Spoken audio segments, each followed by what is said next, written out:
Are we even qualified to give marriage advice? No. We are in no way actually qualified to give marriage advice. We are not counselors, we are not therapists. Is this like where you put like disclaimer or warning? Do you remember the VHS videos back in the day? FBI warning, and it would like slowly... No, it wouldn't slowly... It wouldn't do that. It would just stay there for like 5 minutes. Yes, it would. It would just like hang out there, and then you could just read it, and sometimes it was like grainy, right? It had like you'd fast forward. Yeah. And even though you'd fast forward, it still lasted like 5 minutes. It was crazy. Yeah. I miss VHS. We've been together for about 15 years now. We still generally like each other. We're just a regular couple, and we figured out some things that work for us, and we just want to share those things. Plus, it's free. Like if you go to one of those shrinks, they'll charge you like $100 an hour. It's true, this advice is free, however, it doesn't guarantee results. Do you want to start? I could start, yeah. Okay. Forgiveness. Yes. Yeah. That was on my list. Oh, wow, look at that. Great Yeah. minds think alike. We're all human beings, we make mistakes, we'll have bad days. Sometimes you won't treat your partner or your spouse very well, and you need forgiveness. And this is so important that you have an attitude of forgiveness. It's not bringing up the past. So it's like if you've had an argument about something in the past, in the future, don't be like, oh, what, remember the time when you messed up and screwed up and you hurt me or you did me wrong. I think just, if you've dealt with that, then just move on. Don't keep bringing it up. So it's kind of like the old argument should be just left in the past. And if they've been worked through, obviously, if you have something to work through, then you gotta work through it. Caesar's totally distracting me because he's right, the door's over here and he's just like crying away because he's not getting attention right now. Even if you have cats, you have problems. Welcome back to Wife Without Kids. I'm Hannah and... I'm Michael. Did you forget your name for a moment? Sorry, I freezed out. Long day. We believe that having kids is a choice and not a social obligation, so this channel is all about supporting you if you've decided to live the child-free life. The next one that we have on our list that I feel like we do a lot of is laughing. Taking a lighthearted approach to life, because life can be tough. There can be some heavy things that come along with it. Michael naturally loves to laugh and he likes to crack jokes, even though sometimes they aren't always funny. I laugh anyway because, it's just funny that he's telling the joke. I'm not a very serious person. No, not at all, actually. And that's one thing that I really liked about him. He knows how to make difficult situations a little bit more lighthearted. I mean, you're serious when you need to be serious, but I think just being able to find the humor in situations can help a lot. Yeah, I like to laugh. I work with computers. It's not very fun. It's boring.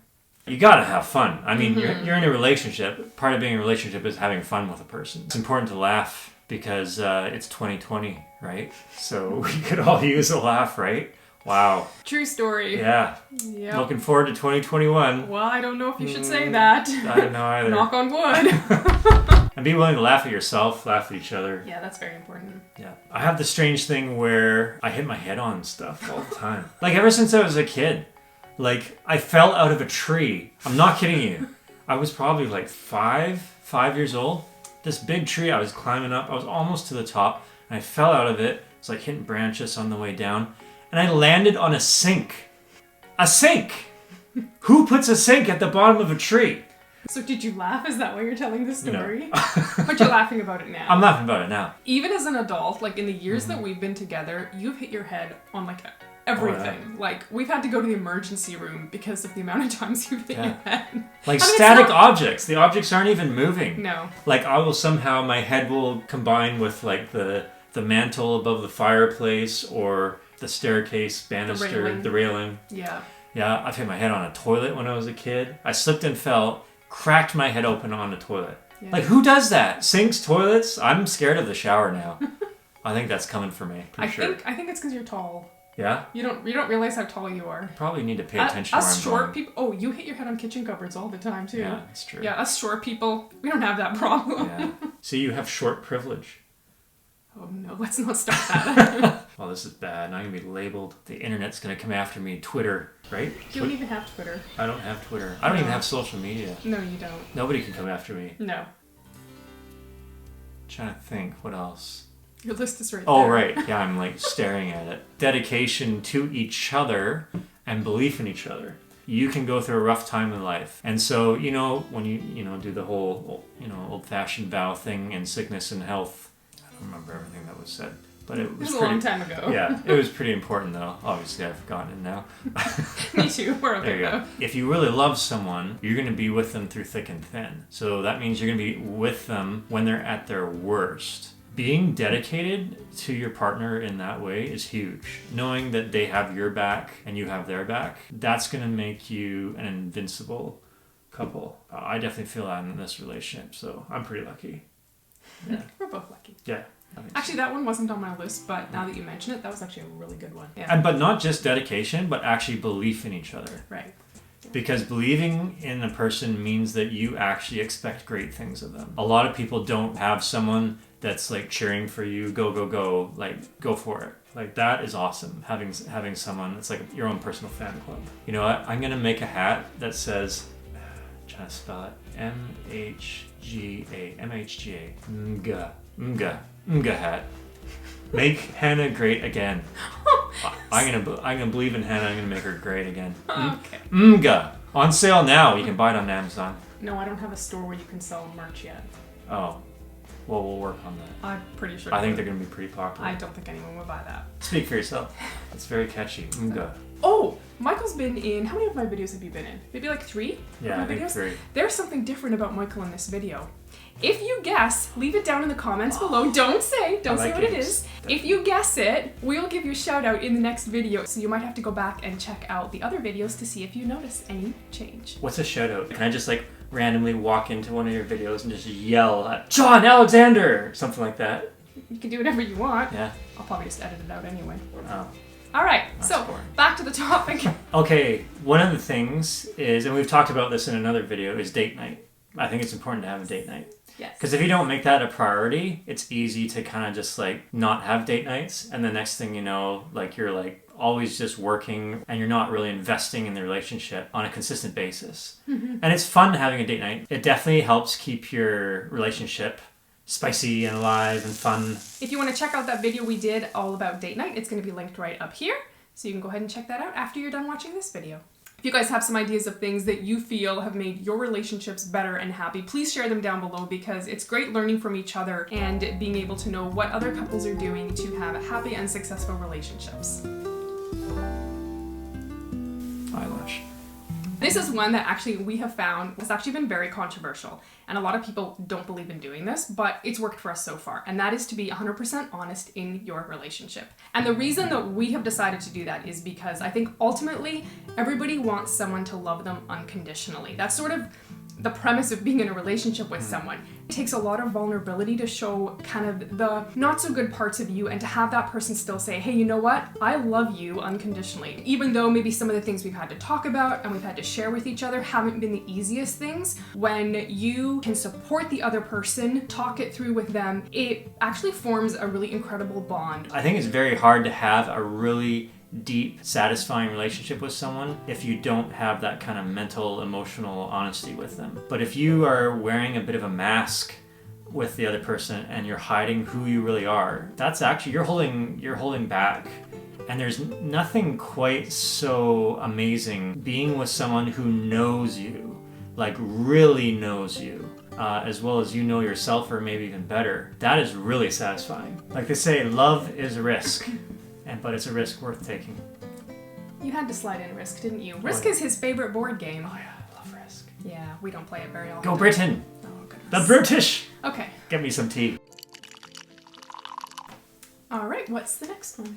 Next one is, at least for me, common beliefs and values. I think it would be very challenging, not impossible, but very challenging to have a successful relationship with someone if your primary beliefs and values are totally opposite or very different than what your spouse or partner has. We both really connect in these areas in our lives, and the things that I value, she values a lot of my common beliefs that I have. She has as well. And I think people can make it work, having completely different beliefs. I think it's easier when you don't have children, because if he has his beliefs and I just have mine, we can just agree that we don't agree on things, and that's fine. But I think if people have children, it makes it a lot harder, because then you have to decide, okay, well, what are you going to teach kids? That's true. So I think we kind of have it a little bit easier there, obviously, because of that. All right, what about you? All right, hang on, let me consult my sticky pad. My next one is to be selfless. And by this, I don't necessarily mean that you completely ignore your own needs and the things that you need to do to nurture yourself, but I think to make sure that you are really taking care of your spouse. And so he does that for me and I do that for him. So I think just looking for ways that you can make their life better. And you're not just doing it because you want someone to do something kind for you. I think you're just doing it because you're on the same team, you're a partnership. And so you want to see the other person happy. This is huge. If you put the other person first, and that's just the way you live, and the other person puts you first, and there's kind of like an equal balance there, wow, you're going to have a good relationship. And you don't always necessarily feel like doing it. Yeah. Right? You know, sometimes it's good to do things that we don't necessarily feel like doing. I think it's worth it. Speak for yourself. Understanding your spouse's personality.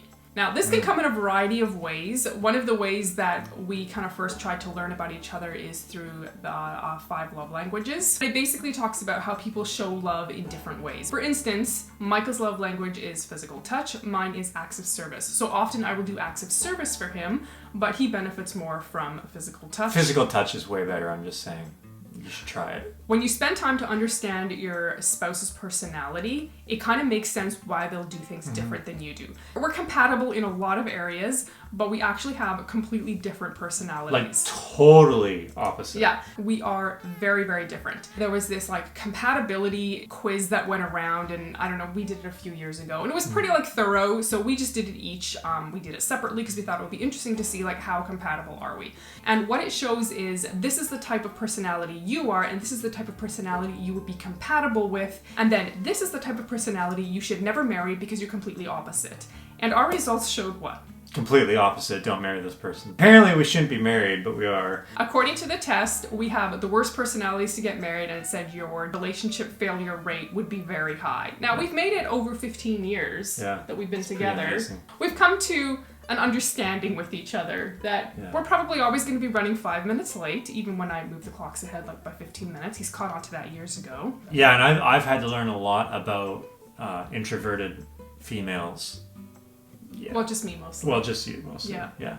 Knowing that she's an incredibly introverted person, like off the charts introverted, I've learned that she just needs time once in a while, where you're by yourself. So I kind of find like we balance each other out. Like I'm pretty extroverted, she's very introverted, and we kind of together become the perfect person. Speaking of which, it'd be nice if I was doing this video alone. No, I'm just kidding. I'm joking. I'm just kidding. It's a channel for introverts.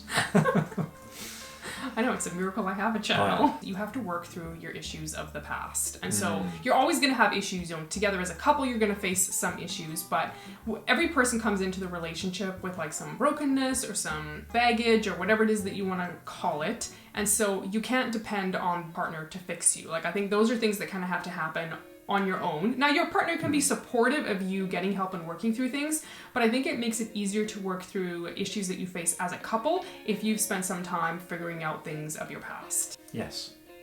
What she said. If you're interested in watching one of the other videos that Michael and I have done together, you will go ahead and find that right up here. I'll see you guys next time. Yep. Okay, I can't put that in. Okay, we won't put that in. Oops. Censorship here. Okay.